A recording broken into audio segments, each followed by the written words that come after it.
to introduce bibliographical data. Bibliographical data as a source for prosopography of scientific communities in Lithuania.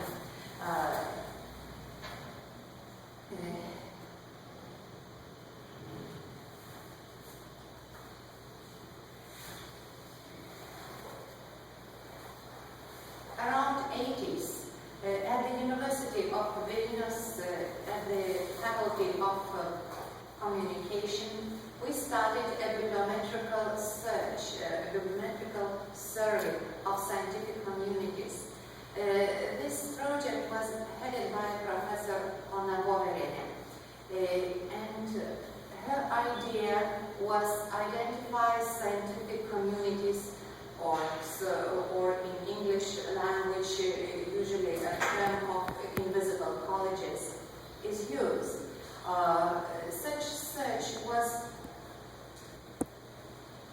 performed by her students, and here in this hall you have my colleague Giedre Mikniene, with whom together we prepared this paper. And we were using bibliometrical methods to identify the scientific schools.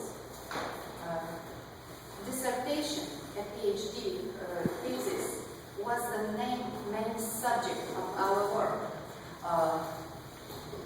As you know, dissertation is a document which provides only knowledge, but also includes important scientific information.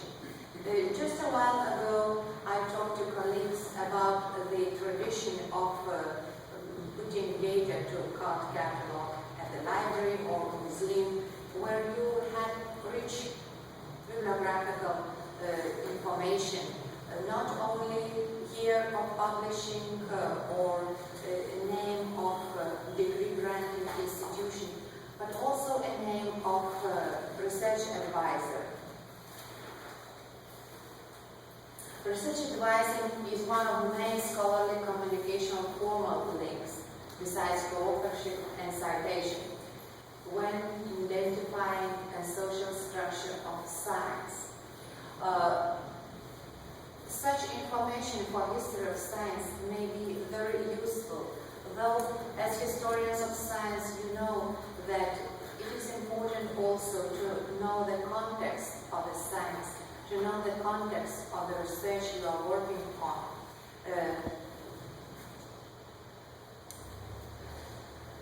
Here I put some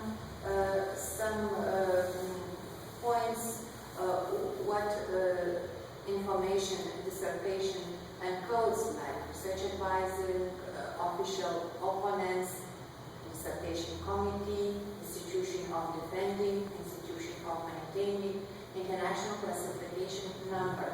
But this formal information is also accompanied by the politics of science. The period of my research was 1940s, 1990s, and this was the period when my country was under rule of Soviet Union, and the science, as well as other fields of culture and politics, were influenced by the Soviet system.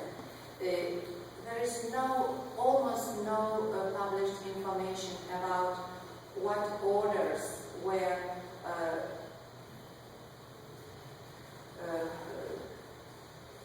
followed by the scholars. Like one scholar was not allowed to research advise more than several number of students, or if a scholar was not a member of Communist Party, he or she was not allowed to have more doctoral students than certain amount. And also, if a director of institute was research advising an enormous number of dissertations just to be a formal leader, and the factor exactly for real leaders, they were never entered into the data of PhD abstract.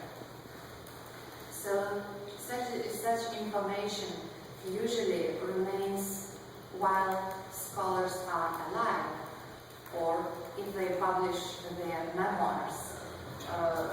So we just had a small joke about these pictures and people whom we do not know. So almost similar situation may happen with a research investigation, when the ones who know will pass away, and then the younger ones will come and work with bibliographical information, write some very interesting decisions, and not introduce the real situation. Now, this is on the screen. You have the name of Professor Railiene and Mikniene. 1986 was the year when the model of scientific schools was introduced. It was based on the bibliographical data of curation and collegial links in science. This model was based on the research works by Nicholas Mullins, an American psychologist who introduced the communication in science far before the internet and all these nice things we have now to communicate. A few words about historical background of my research. We have investigated dissertation sources at the library working, and also at the University of Vilnius many years ago, and you have such data like dissertations at the university from 18th century until the mid of 19th century. Though the book is very thin, it's very important for us, and also mapping of scientific communities in 1945-1990. I have one copy of the book, but unfortunately it is in my language, and what you can do is see how faces look and how we made the charts. One more thing I wanted to share with you is the tradition of cataloging a dissertation. So card catalogs are not a tradition anymore in all libraries. We have electronic catalog, but these electronic catalogs are made by people, by humans. And when you have such card, you try to scan it, so it will not work, because some cards are printed in typewriter, some cards are printed in publishing house, and you know that text recognition programs are not magic, and you have to have a human to sit next to it and fill the data. So the librarians use mark format, and the index for PhD is 043.3, and this is the only agreed field which is used for all cataloging. Unfortunately, the research advising contribution is an optional field in a document description, and only and here is the example how a record in an electronic catalog looks like, and you see here the data for describing that this is a PhD, and unfortunately you have only the name of author, title, date, city, yes, but there will not be any name of research advisor. If you go to some other catalog, again you have the description that this is a PhD, and again no name of research advisor. Here is the catalog of open access catalog. And again, you see the name of the author, the title of PhD, but you wouldn't see either that this is a name, that this is a dissertation or research advisor. This is just the copy, another copy. And here I'm proud to introduce the database of dissertation at our research foundation, where you have you have the name of research advisor. And this data, though we have in the database of research foundation in Lithuania, libraries, they still omit this data because they have too much work to do.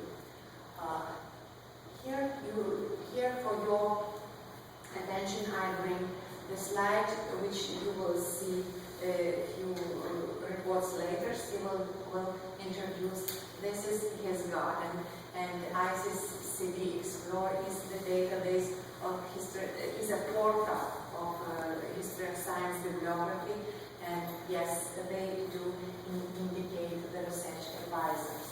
And little by little, from the enthusiastic work at the libraries, I'm getting closer to commercial issues, and ProQuest dissertations and thesis database, as you all, I'm sure, know, they have data from 18th century to present day. That is the advertisement. I have, together with Giedre, we trialed this database for 1 month because it was a free trial, but we didn't get that back to the 18th century. Maybe we didn't know how to do it. No, you wouldn't see it properly, sorry, but here you may search by research advisor, you may search by institution giving the degree, and also by countries. So this commercial database has declares that it is international, though majority of records are from the United States and also from some Asian universities. Europe is represented not well enough, but hopefully they will improve. A few words about methodology of research, which I did introduce you. To analyze possibilities and quantities. It was not possible to do knowing only the one criteria from mark record, as I showed you, 043.3. Libraries describe differently the records. Universities have autonomy. Again, they describe differently dissertation. If I want to have data on my country dissertations, I have to have a team. I just guessed that it is about 9,000 records. So when I had a team, when I was in position to have people helping me, we managed to analyze data from 68 to 90 years in different sciences. Yes, now I have about 4,000 records of science in Lithuania. So this is a small country, and if we want to make some conclusions about big countries, so you can imagine how much work is to be done. And here I introduce you some obstacles for global search and data mining in PhD sources. As I mentioned, the research advising contribution is an optional field, and only on the goodwill and labor loving of librarians such data could be entered in a record. And only yesterday I had a call from my country, from a supervisor of a virtual library, asking me to give an order how the data of PhD should be presented in a search.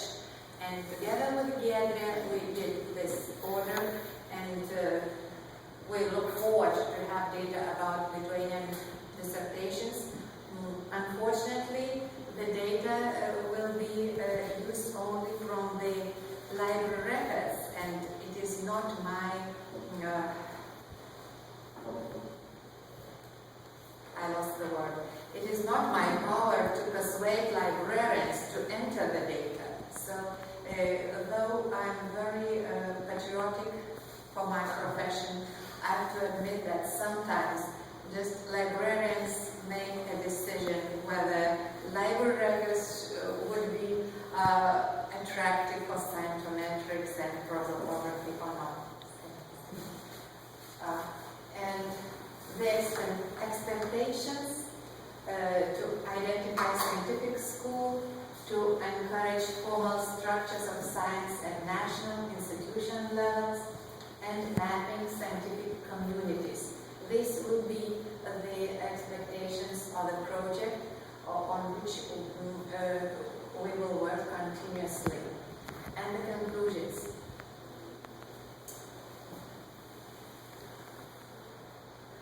Though I put there 4 very long conclusions, I would like to narrow them to one, that the scientific school or invisible college is the best form of bringing up new scholars, and the research advisor is like father in a family who brings his children to a new research world.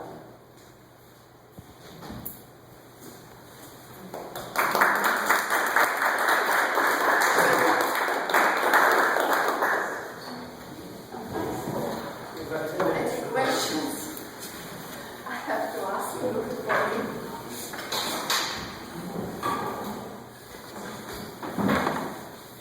Okay. Well, I found it enormously interesting.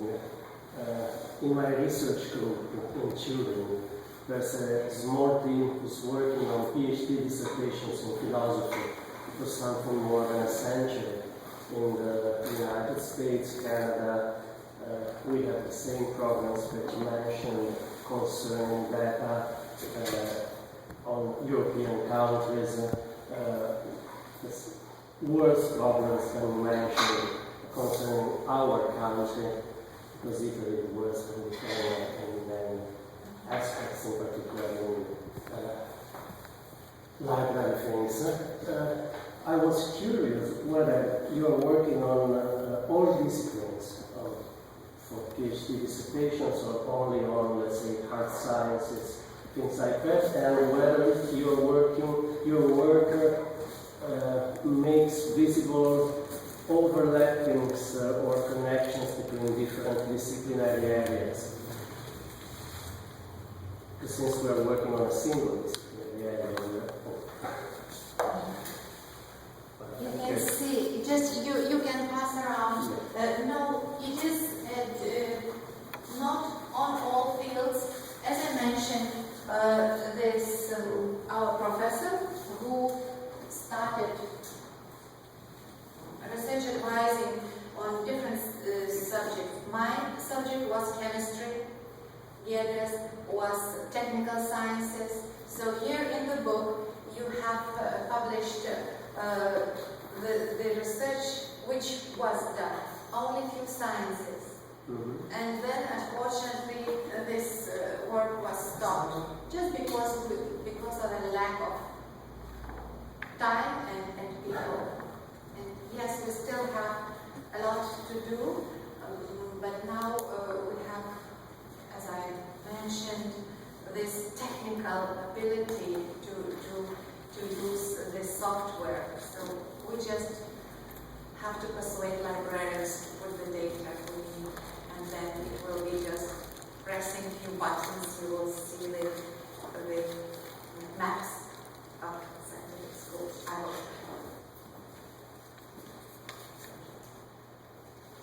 Yes. Thank you, Birute, that was great. So I have a question about how a project like this will change the history of sciences in Lithuania. I mean, how might a student use the database, and how would it change how we view the scientific community? Do you have any ideas of that? Yes, this is a very good question. When I started my research and collected the rough data, yes, there was no software. I did everything manually, but I was young and strong. And then it was a kind of hesitation at the faculty, because it was not considered a proper thing for librarians to do, to work with the science. So I went to the Institute of Chemistry and asked them to give me a chance to introduce my research, and they accepted it. And I introduced these scientific communities, and they agreed. It was interesting for them, because it happens that chemists, they didn't have time for such work as librarians did, but it was interesting for them. They were surprised. They saw the book will come to you. They saw this as we call sons, like the teacher of the school. Well, he's in the middle, and then he has these beings and his pupils. They were surprised of some names linked to one group or another. So when I produced this prosopographical search for scholars, they were surprised. In some episodes they didn't believe or wanted to argue, but then they said, "But I am using facts. I'm opening a PhD abstract and I copy the name." And then they told me, "But you did not know. He was not the research advisor." "But how could I know? I'm copying a name."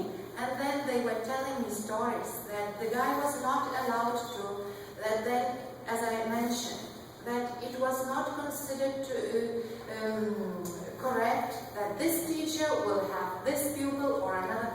I said, "But sorry, but no one will know it unless you publish some memoirs. So when you say what is the reason, it's maybe to raise the activity among scholars. When they see my research, even if they will not approve, they will have to give some other proofs. That's how it goes for me. As a librarian, I go to this history of science with a big courage, because I use the formal data. And if they have arguments, they have just memories. So then we talk and talk and talk. Yes. I would just ask you whether which kind of software do you use for? Don't ask this question. There was no software. It was just I don't know drawing program. It was No, but it was long ago. No software. Maybe it was Kokas program borders. No, it just picture, because we didn't have any software. Now we are looking for some Google Fusion, to some whatever. No. It was just manual. But now This book is the history of science already. can you recommend some software now, or what do you use now then? I think that this is the best question Stephen and John can comment, because I just do a work and I do not know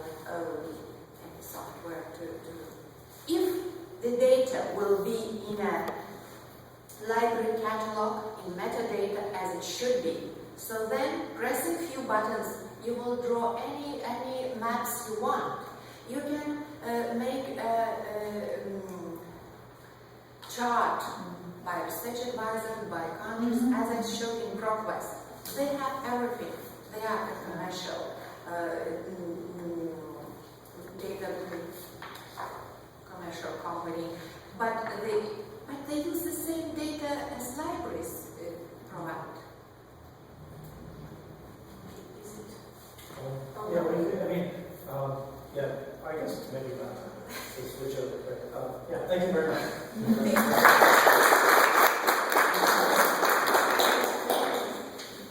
And now